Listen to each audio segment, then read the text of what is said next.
اور ہم اہل ایمان اپنے رب سے بہت محبت کرتے ہیں، ٹوٹ کے محبت کرتے ہیں، اور ہمارے دل رکھے ہی اللہ کی محبت کے لیے ہیں۔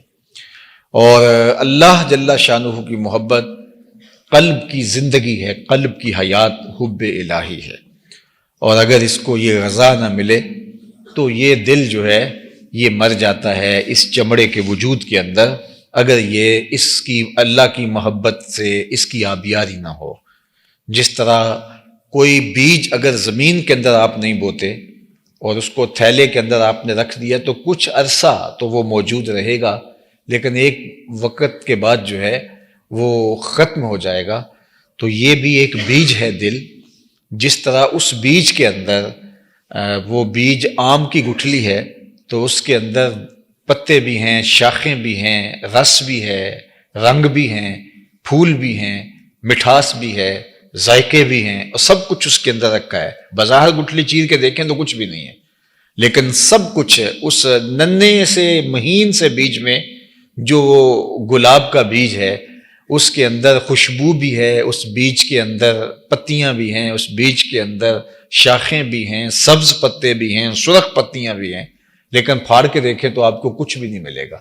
لیکن جب وہ زمین میں رکھیں گے، اگے گا، تو یہ ساری چیزیں ظہور پذیر ہوں گی۔ اس طرح اللہ تعالیٰ نے ہمارے سینے کے اندر جو ہے وہ جو دل رکھا ہے، یہ تخم ہے۔ اس کو اگر ہم آبیاری اس کی کرتے ہیں اور اللہ کی محبت کی کونپلیں اس سے پھوٹتی ہیں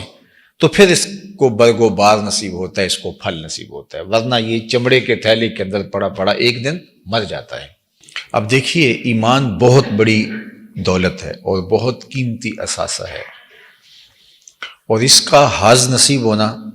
یعنی اس کا پھل ملنے لگ جانا، اس کا ذائقہ، اس کی تراوت اور اس کے ثمرات نصیب ہونے لگ جانا، یہ بہت بڑی بات ہے۔ یعنی ایمان سینے میں موجود ہے، اور اس ایمان کی روشنی، اس ایمان کے ثمرے، اس ایمان کی خوشبو، اس ایمان کی لذات اور اس ایمان کے ثمرات نصیب ہونا شروع ہو جائیں، یہ بہت بڑی بات ہے، جس سے مومن تو ہواؤں میں اڑتا ہے، چرخ پہ جھولنے لگتا ہے، اس کے زمین پہ پاؤں نہیں لگتے، یہ جب اس کو محسوس ہوتا ہے کہ میرے ایمان کی کیفیت کیا ہے۔ جس طرح حضرت حارثہ حضور کی خدمت میں حاضر ہوئے تو فرمایا کیف اصبحت، بتاؤ تم نے صبح کس حال میں کی؟ تو انہوں نے کہا حضور میں نے حالت ایمان میں کی ہے۔ تو فرمایا ہر دعوے کی کوئی دلیل ہوتی ہے، تو تمہارا یہ دعویٰ کہ میں نے صبح حالت ایمان میں کی ہے، اس دعوے کی تمہارے پاس دلیل کیا ہے؟ تو حضرت حارثہ نے کہا کہ رأیت عرش ربی بارزاً، میں اللہ کے عرش کو یوں دیکھ رہا ہوں جس طرح دن چڑھا ہوا ہے، میری نظروں سے کچھ پوشیدہ نہیں۔ اللہ اکبر! تو یہ ان کی کیفیت تھی۔ تو پھر مومن جب ایمان کی لذات سے بہراور ہوتا ہے، اس کی کیفیت سے مالا مال ہوتا ہے، اس ایمان کا ثمرہ اس کو ملتا ہے، اس کی لذات اور اس کی حلاوت جو حدیث میں بیان فرمائی گئی ہے اس کو نصیب ہوتی ہے، تو پھر تو وہ ایک ایسے خوشگوار ماحول میں ہوتا ہے، ایسی لذات ہوتی ہے کہ وہ دنیا میں جنت کا مزہ لے رہا ہوتا ہے۔ لیکن یہ اتنا آسان نہیں ہے، اس کے لیے 3 شرطیں رکھی گئی ہیں۔ سب سے پہلی شرط یہ رکھی گئی ہے کہ ایمان کی حلاوت اور لذت اس کو نصیب ہی تب ہوگی جب اس کو اللہ اور اس کے رسول کائنات میں سب سے زیادہ محبوب ہوں گے۔ اور یہ صرف زبان کا عمل نہیں ہے،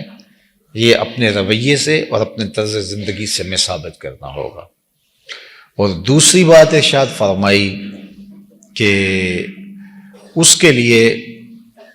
معیار جو ہے وہ اللہ اس کے رسول کی محبت ہو، وہ کسی سے بھی محبت کرتا ہو تو اس لیے کہ اللہ جل شانہ نے اس سے محبت کا حکم دیا، یہ رب سے نیڑے ہے، یہ رب سے قربت رکھتا ہے، اور شرعاً اس کی محبت میرے اوپر واجب، لازم، مسنون یا مستحب کی گئی ہے۔ اور تیسری چیز ارشاد فرمائی کہ ایمان اتنا قیمتی سرمایہ ہو اس کے لیے، اتنی متاع بے بہا ہو کہ اس کو 2 آپشن دیے جائیں کہ یا ایمان کو چھوڑ دے یا پھر اس جلتی ہوئی آگ کے اندر تجھے پکڑ کے ڈال دیا جائے گا، ان دو میں سے کس کو اختیار کرے گا؟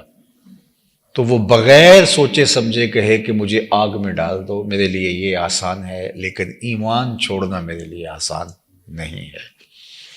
مجھے اور آپ کو اپنے اندر اتر کر کے دیکھنا ہوگا کیا ہماری یہ کیفیت ہے۔ جو قسم ہے اس کو بھی ایمان کہا گیا ہے، اور ہم تھوڑے سے پیسوں کے لیے یا تھوڑی سی سزا سے بچنے کے لیے اگر قسم